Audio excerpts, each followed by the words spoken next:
ప్రభువును ప్రియ రక్షకుడైన దేవుని పేరిట మీ అందరికీ శుభాభివందనములు తెలియజేసుకుంటున్నాను. జీసస్ ను క్రియేషన్ మినిస్ట్రీస్ ద్వారా ఈ రీతిగా ప్రతిరోజు అనుదిన ఆహారమును మీతో పంచుకోవడానికి ప్రభువిస్తున్న కృపను బట్టి దేవునికి అనలేని కృతజ్ఞతలు. ప్రియులారా, ఇంతవరకు ప్రభు మనల్ని కాపాడి తన కృపకల హస్తముల క్రింద దాచి ఇంతవరకు సజీవులుగా ఉంచిన దేవునికి మనము రుణస్థులం. ఆయన కృప మనకి తోడయుండి నడిపించునుగాక. వాక్య ధ్యానంలోనికి మనం వెళ్దాము. యెషయా గ్రంథము 49వ అధ్యాయము 16వ వచనం. చూడుము, నా అరచేతుల మీదనే నిన్ను చెక్కి ఉన్నాను, నీ ప్రాకారములు నిత్యము నా ఎదుట ఉన్నవి. ఒక మనిషి చెక్కిన శిల్పమే ఇంత అద్భుతంగా ఉంటే, దేవుడే శిల్పిగా మారి నిన్నే ఆయన అరచేతుల్లో చెక్కుకుంటే అసలు అది ఊహకే అద్భుతంగా అనిపిస్తుంది కదూ. దేవుని చేతులలో చెక్కుకున్న వారిని ఎవరు చెరపగలరు? వ్రాసుకుంటే చెరిగిపోతుందని బహుశా ఆయన ఇనుప గంటముతో తన చేతుల్లో చెక్కుకున్నారేమో. అప్పుడు ఆయనకు కలిగిన బాధ కంటే నీవు ఆయన చేతుల్లో ఉన్నావనే ఆనందమే ఎక్కువ. అవును కదా.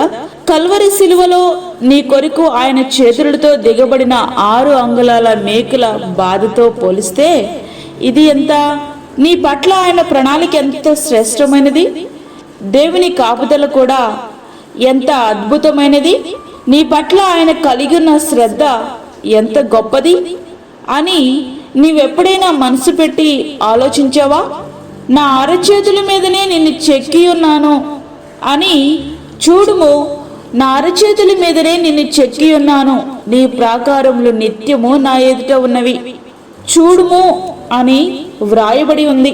అంటే నువ్వు మనసు పెట్టి చూడగలిగితే ఆయన చేతుల్లో నువ్వు ఎట్టి రీతిగా భద్రపరచబడి ఉన్నావో నీకు అర్థమవుతుంది. తద్వారా నీ జీవితానికి భద్రత, క్షేమం ఆయనలోనే అనే గ్రహింపు నీలోనికి వచ్చినప్పుడు ఏ భయమో నిన్ను భయపట్టదు. ఆయన కృప ఎల్లప్పుడూ నీకు తోడై ఉంటది. ఒక నిజమైన తల్లి తాను కనిన పిల్లలను మర్చిపోతుందా? వారిని పట్టించుకోకుండా ఉండగలుగుతుందా? తన పిల్లలు ఆకలితో అలమటిస్తూ ఉంటే తాను ఆనందముతో ఉండగలుగుతుందా? అది సాధ్యం కానే కాదు. ఒకవేళ అట్లయినా జరగవచ్చేమో, కానీ నిన్ను ఆయన అరచేతులలో చెక్కుకున్న నీ దేవుడు నిన్ను మరిచిపోయేవాడు కాదు. స్త్రీ తన గర్భమున పుట్టిన బిడ్డను కరుణింపకుండా తన చంటి పిల్లను మరిచినా వారైనా మరిచుదురు గాని నేను నిన్ను మరువను.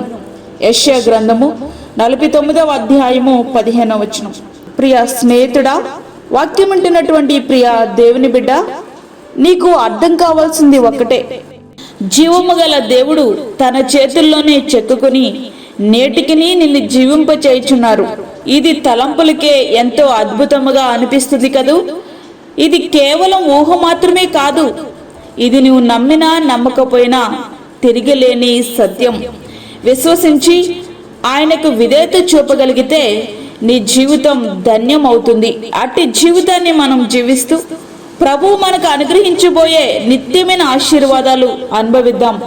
అట్టి కృపా ధన్యత ప్రభు మనకి అనుగ్రహించునుగాక. ఆమేన్. వాక్యమైన ప్రియ దేవుని బిడ్డలారా, ప్రార్థనలో ఏకీభవించండి.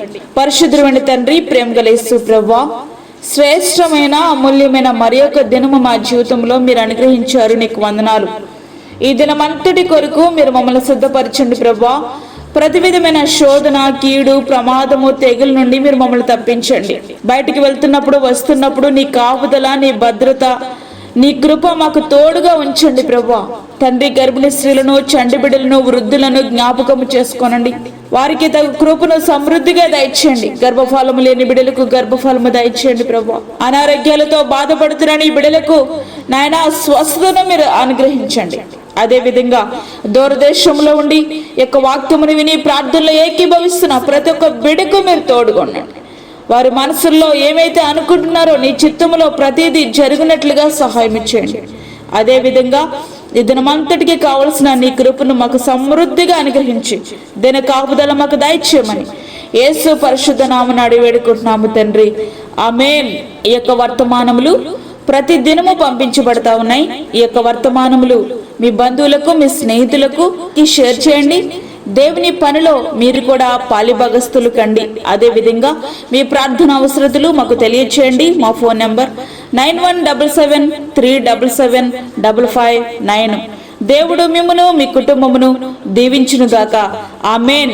దేవుని సేవలో మీ సహోదరి అన్నామణి సాల్మన్.